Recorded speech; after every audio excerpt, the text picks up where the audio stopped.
Ang kanilang pangangatwiran, kapatid na Arnel, si Kristo ay binigyan ng kapangyarihan ng ating Panginoong Diyos. Kaya sapagkat si Kristo ay makapangyarihan, ang kanilang paniniwala kay Kristo, Diyos na rin.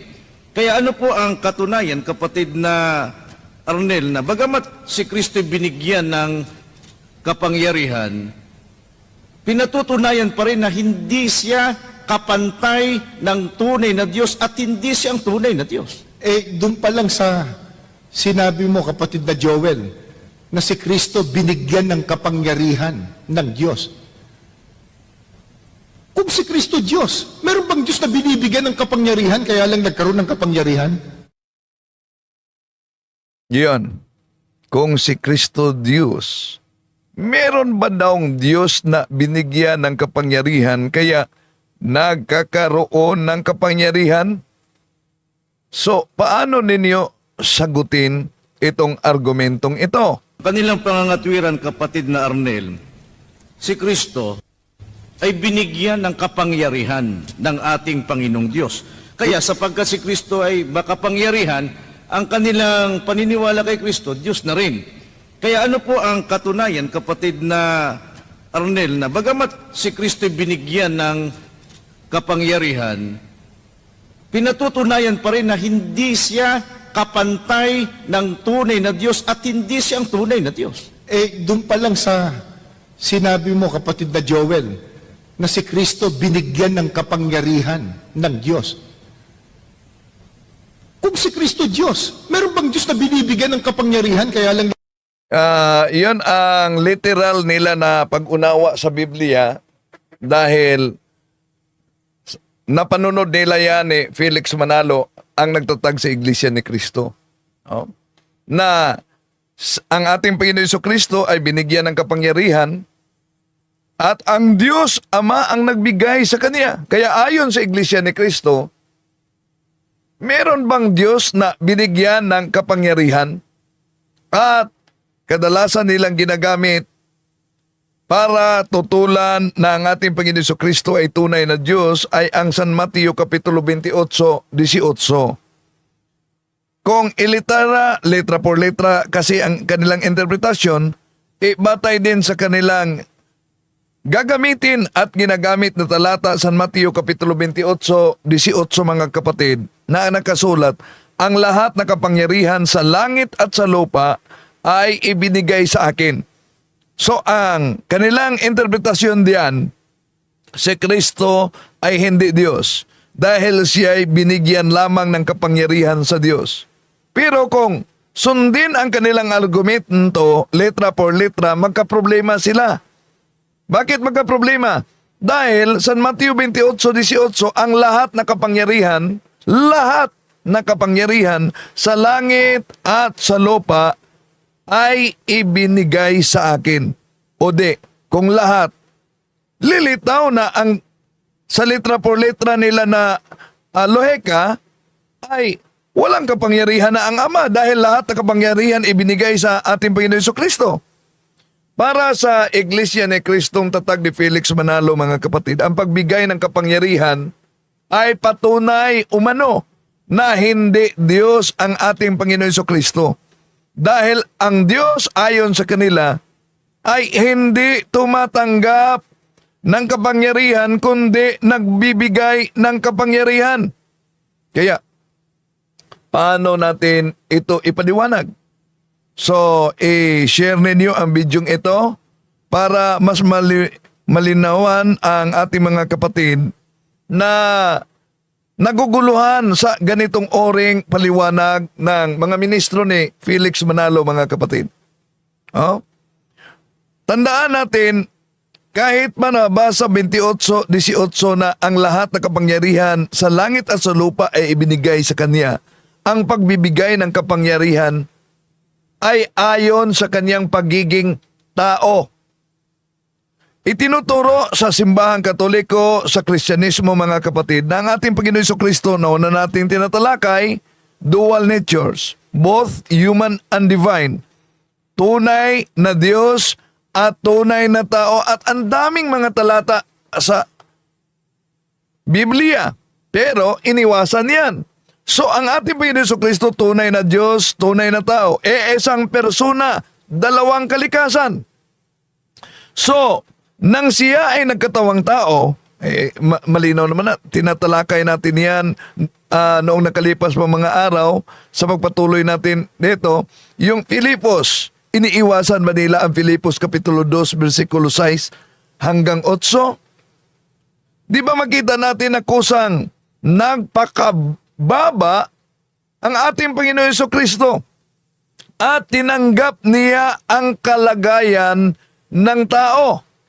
Kaya bilang Diyos, siya ay may kapangyarihan mula pa sa simula. Pero bilang tao at Mesiyas, siya ay binigyan o ipinagkatiwala ng Ama ang kapangyarihan at otoridad. Hindi ito contradiction, mga kapatid, kundi tungkulin ayon sa papel. Hindi ito ayon sa kalikasan o nature, sa kalagayan sa pagka-Diyos ng ating Panginoon Jesucristo. So, makita natin sa Biblia, mga kapatid, na ay yung likas niyang kalagayan na binanggit sa Biblia at iniwasag binaluktot nila yan. Juan 1:1, sa simula ang salita. Ang salita ay Diyos. At ituloy sa Juan 1:14, ang salita ay nagkatawang tao. Colossus Kapitulo 1, versikulo 16, sa Kanya nilikha ang lahat ng bagay. Juan Kapitulo 30, versikulo 3, ako at ang Ama ay iisa. Hindi sinabi ako at ang Ama ay dalawa. Kung siya ang lumikha ng lahat ng mga bagay, hindi siya maaaring simpleng tao lamang. Ang pagbibigay, mga kapatid, ang pagbibigay para sa mga INC kasi ay nagsimbolo dahil na binigyan, nakatanggap, hindi Diyos. Ang pagbibigay ay pagpapahayag ito ng otoridad ng Ama sa anak bilang Mesiyas. So sa konteksto ng Mateo Kapitulo 28, versikulo 18, mga kapatid, ito'y kakatapos lamang ng kanyang kamatayan at muling pagkabuhay ng ating Panginoon Jesucristo. Ipinahayag na ipinahayag dito sa ating Panginoong Hesus ang kapangyarihan bilang Mesiyas at tao, at hindi ito nagtatanggi sa kaniyang pagka-Diyos. Ang kapangyarihang ibinigay, mga kapatid, ay opisyal na otoridad bilang Mesiyas, hindi dahil kulang siya bilang Diyos. At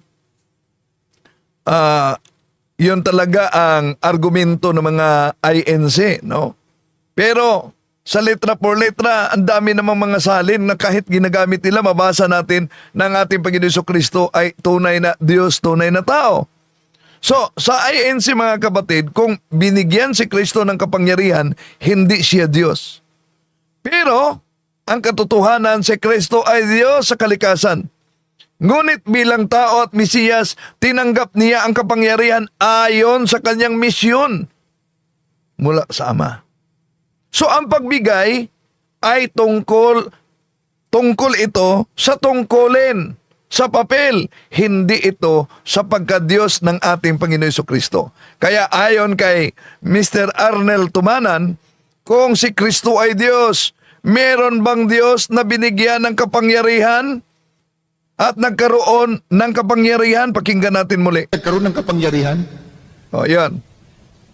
Balik natin, Diba?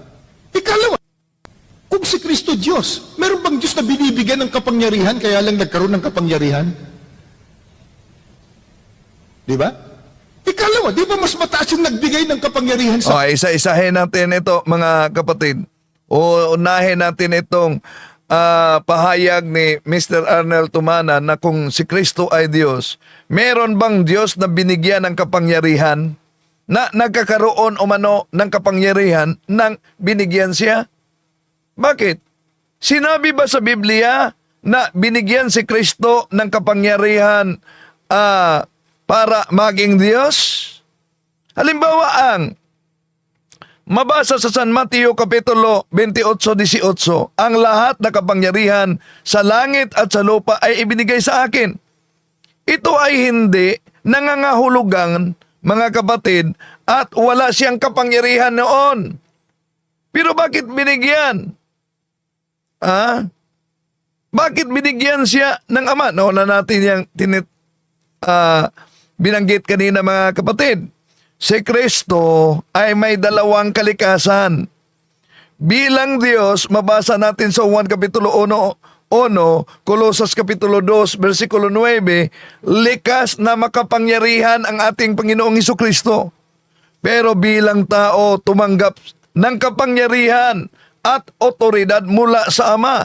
Pakibasa Pilipos Kapitulo 2, versikulo 6 hanggang 8. Kaya ang pagbigay ng kapangyarihan ay tungkol sa kanyang papel bilang Mesiyas at tagapamagitan. Hindi ito tungkol sa kanyang likas na pagkadiyos.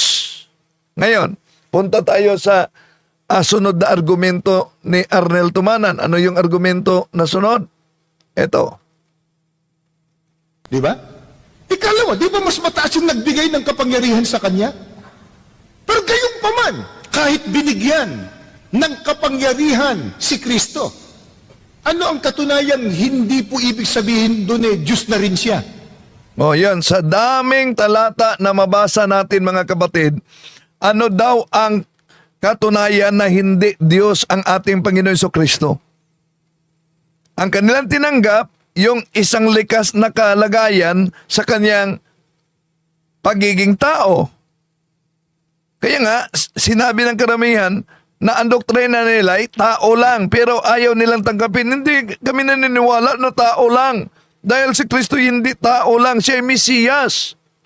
Dahil di nila matanggap ang pagka-Diyos ng ating Panginoon Jesucristo.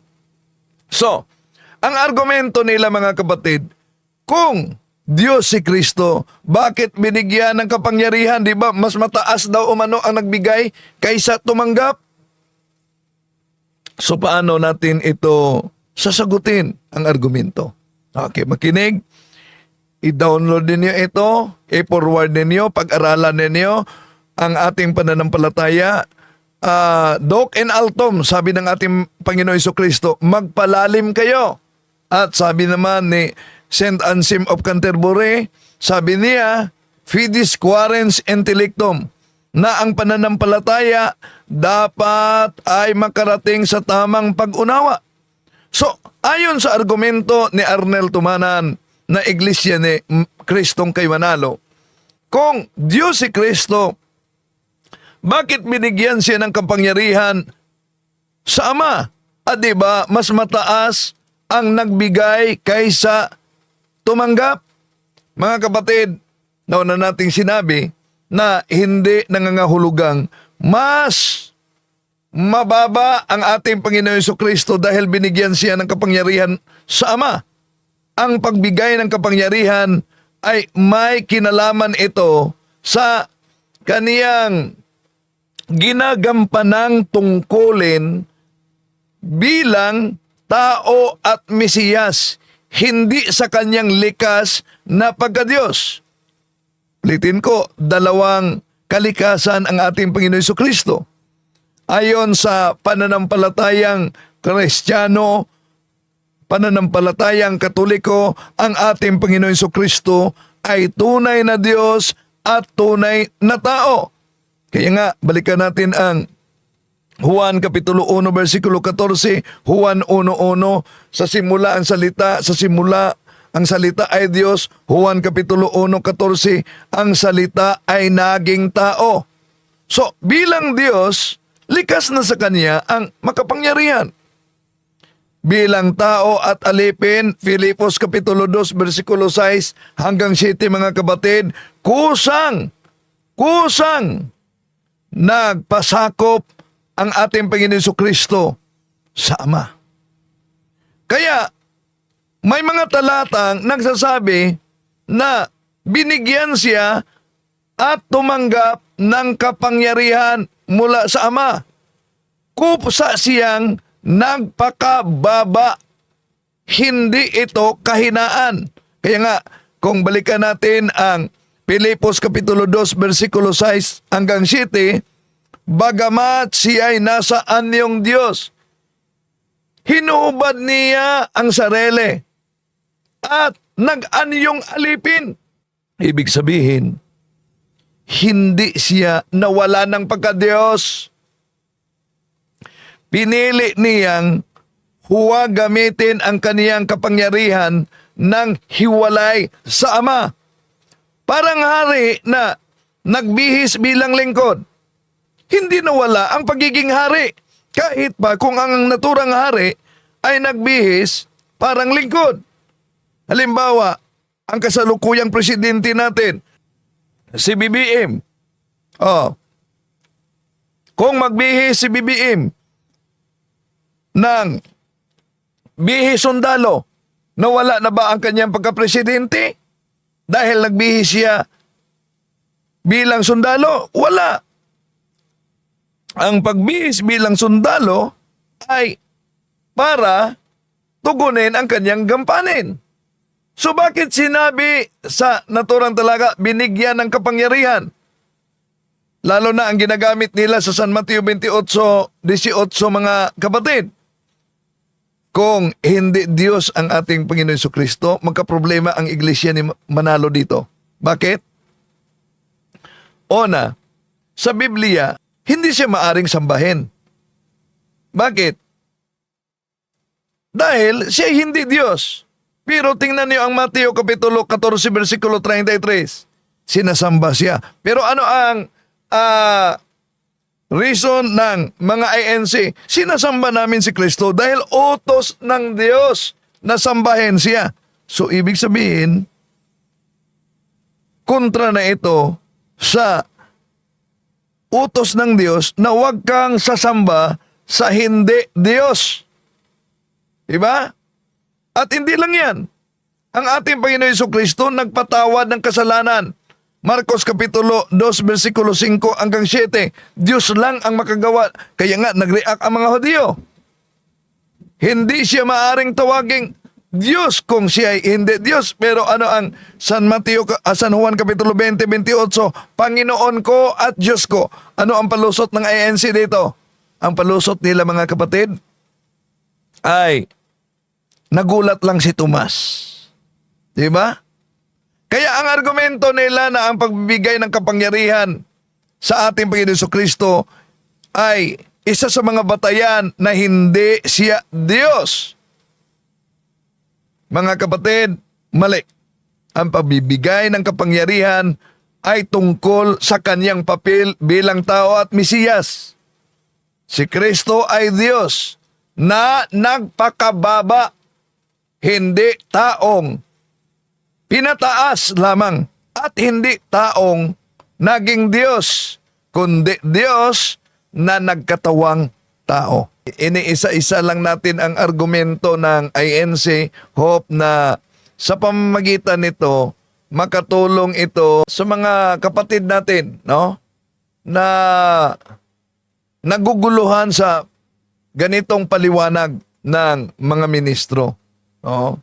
So, kaya pag-aralan natin ang ating pananampalataya at isabuhay ang ating pananampalataya.